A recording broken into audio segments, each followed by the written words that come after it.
Yeah, I feel very triggered. I mean, sometimes that word also doesn't sort of catch the intensity of what we feel and what we go through, even listening to many such stories. So anyway, I'll sort of start by talking around the question of the labor force, the status of labor force of transgender persons, um, and these are just some initial thoughts.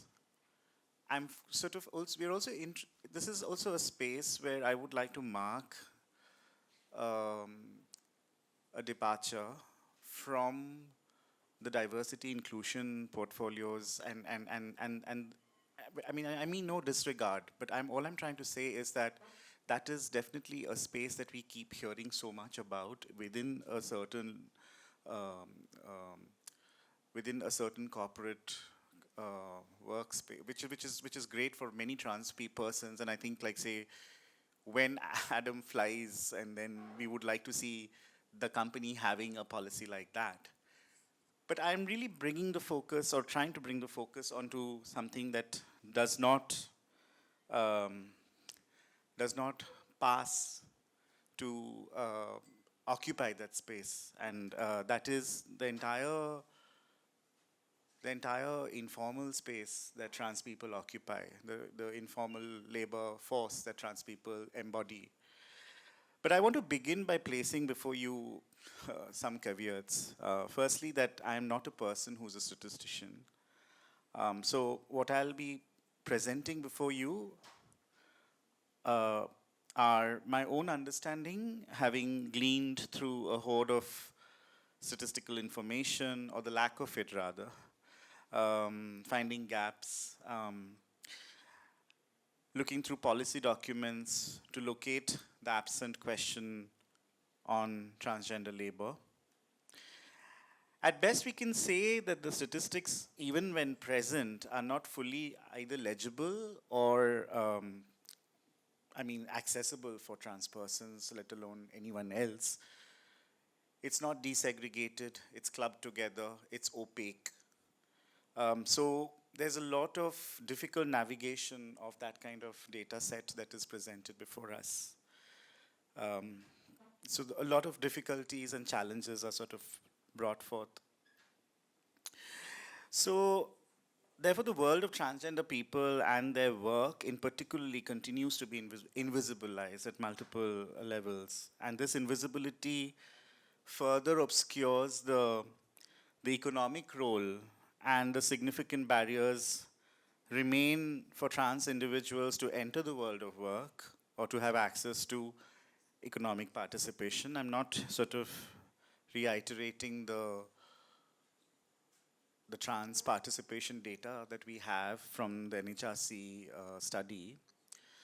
Um, but I sort of want to sort of present before you certain other things.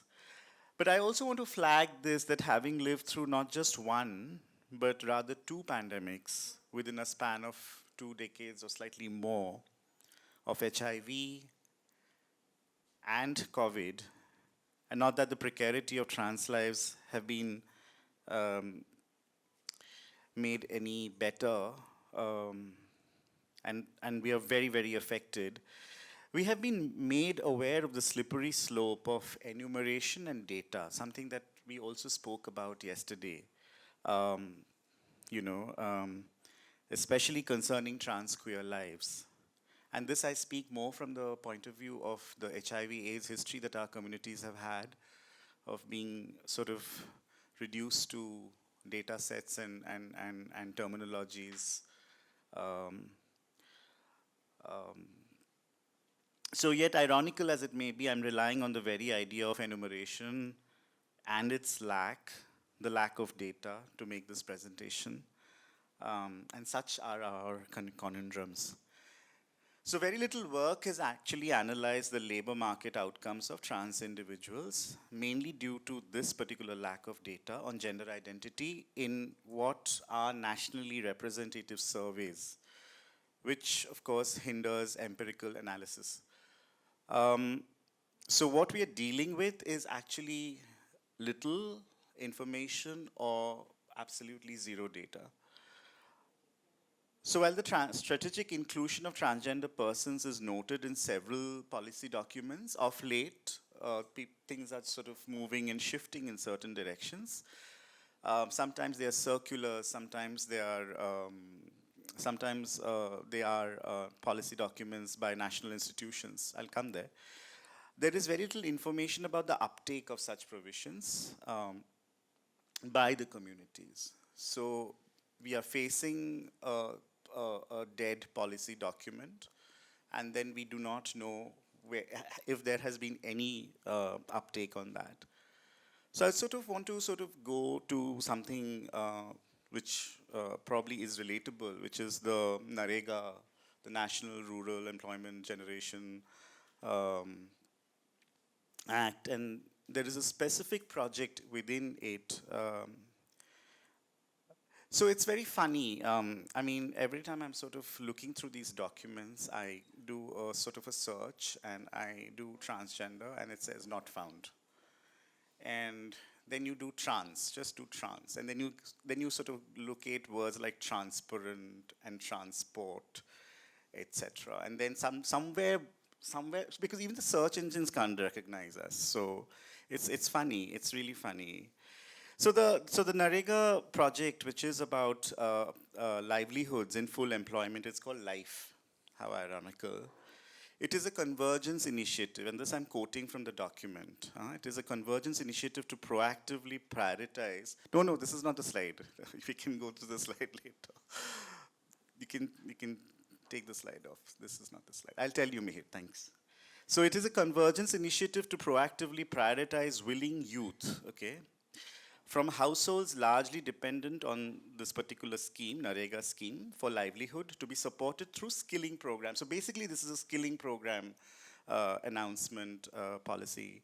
The project aims at promoting self-reliance and improving the skill base of NAREGA workers and transforming them into confident, fully employed, self-sufficient persons and with entrepreneurial entities.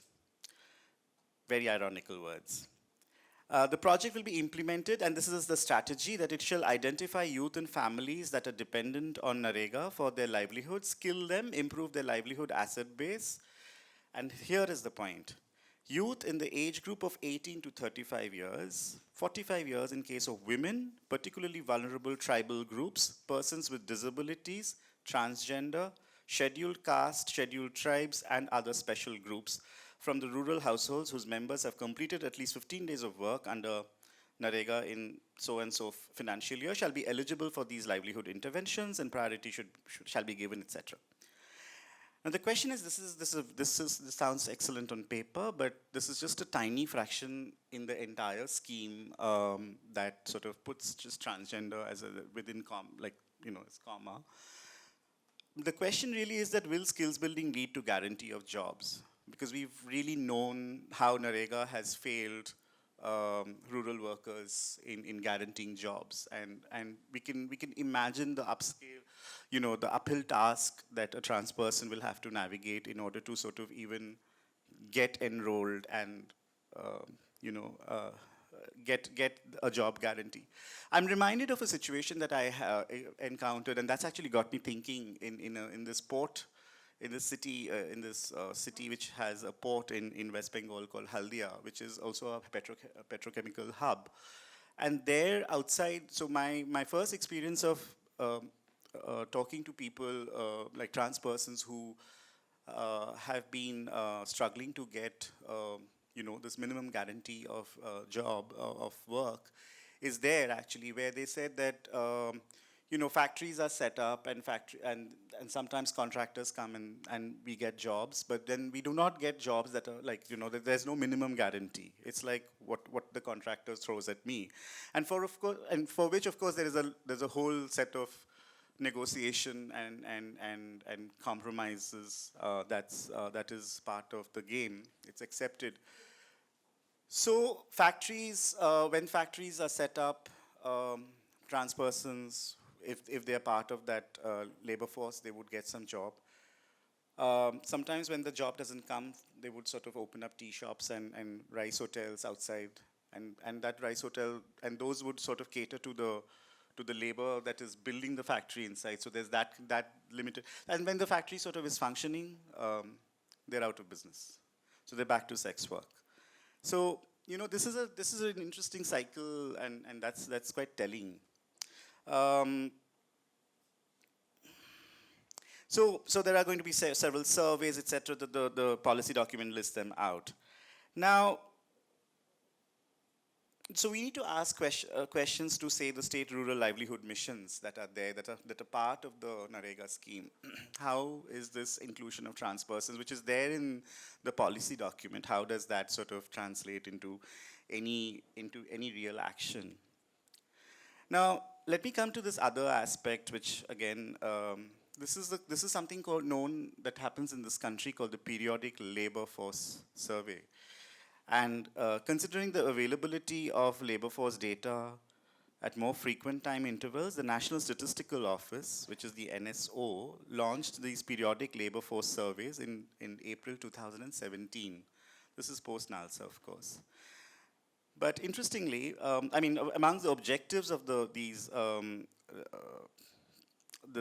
survey, the periodic labor force survey, is to estimate the key employment and unemployment indicators, and these being the worker population ratio, labor force participation rate, unemployment rate, etc. They published 3 annual reports.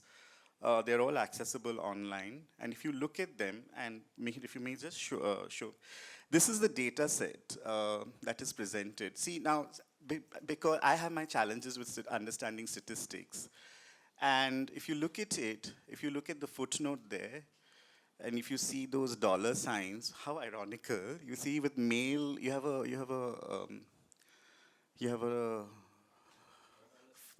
dollar there. You have a person which has a dollar there.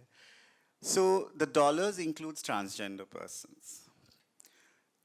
Now, how on earth are we going to sort of make any sense from this data? Like we couldn't make any sense from the non-desegregated data from the census that was presented to us. So this is how the data set is presented on trans persons. We are sort of relegated to footnotes. So this is the labor force participation in urban areas. And this sort of covers the period. So if you look at it, you'll see the age range is fairly interesting. There's 15 to 29 years. There's 15 years and above, which is, I don't know how that is presented, and then there is all ages.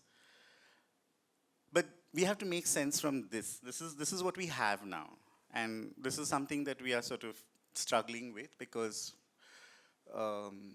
this is policy. This is what was policy inclusion. This is where we find representation. So here it is. Deal with it.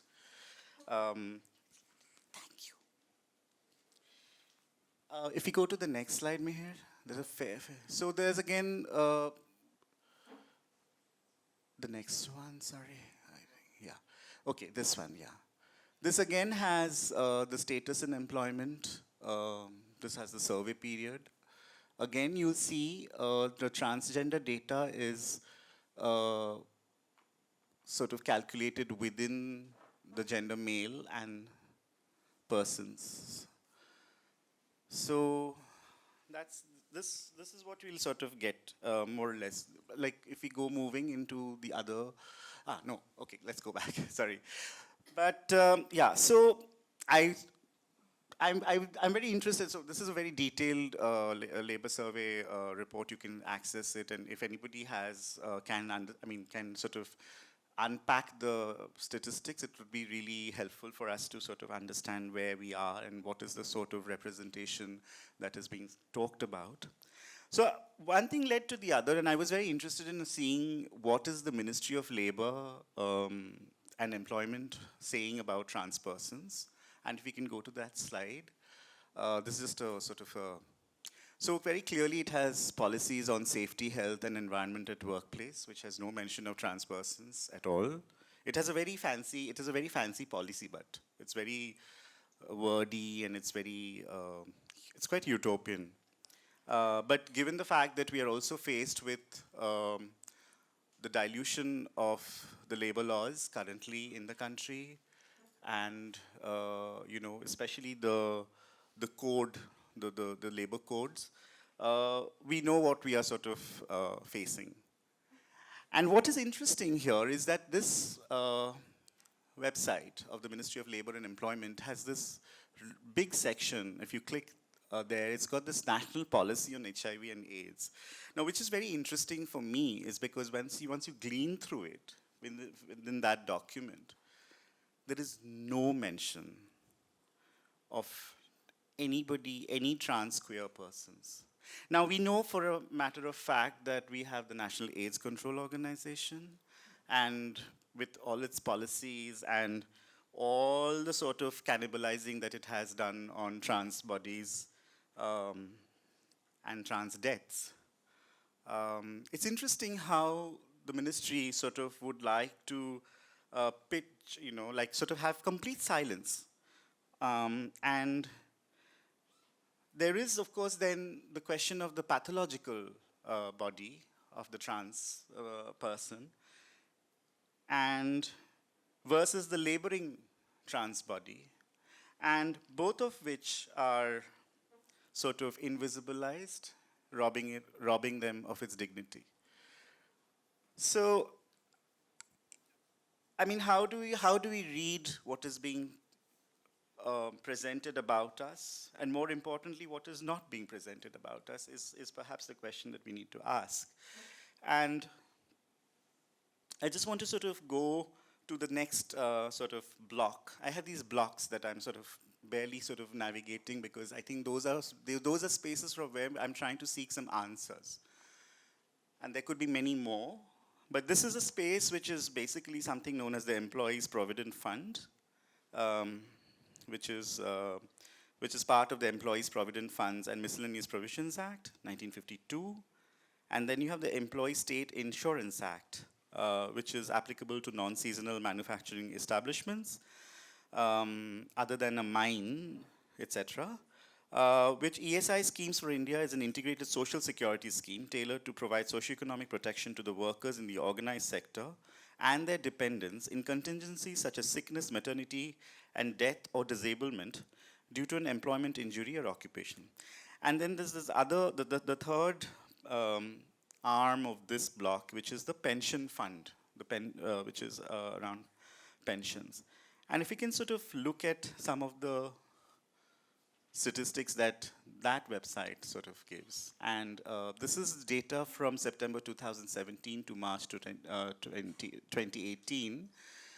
The overall period that is there is 2017 to April 2021, and you'll see the sort of segregation. You'll see data on male, female, others, and you'll see the kind of numbers that we have. At least there's some numbers and there are some dashes.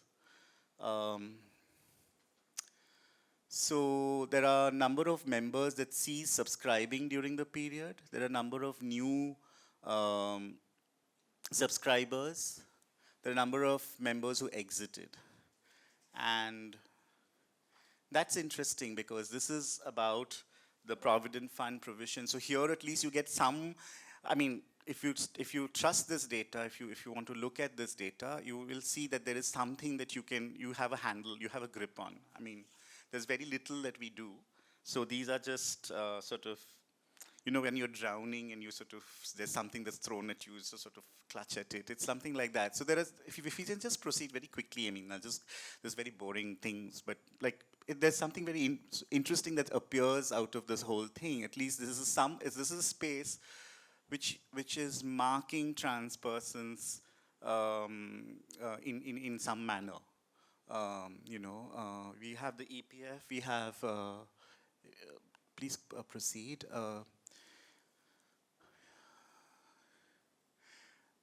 So I'm interested in how how the numbers are sort of shifting from new subscribers to people who have ceased subscribing to the Provident Fund scheme. What does it mean for people dropping out of those workspaces? What does it mean anything? How are we going to read into this?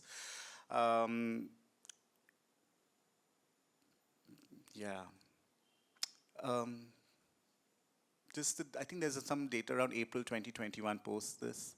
Yeah, March, yeah, there. This is the latest. Um, if you can move ahead a little bit. This is for the National Pension Scheme, again. Uh, a matter of social security for trans persons. What do we have here? We see in the central government. You see what is the figure there? You see, central is zero. State we have speaks a lot, right, for social security for the futures of trans persons. So I mean, this is just these are just things that I felt that we could, if we can just move ahead a little bit more. How much time do Again, this is April 2021 onwards. This is the latest that we have on the website. Now, what is interesting is, therefore, I think you know what this brings us to question around trans persons is, I mean, of course, questions around wage and question, but what I'm really interested is in the question of collective bargaining, that the power to collectively bargain within the workspace as trans persons. But even before that, I mean, what are we doing about the enormous sense of isolation that trans people face within workspaces, like that you do not have. I mean, some people call it minority stress, but I'm not interested in that word really. I'm interested in just the sheer sense of isolation and bullying and harassment and all of that.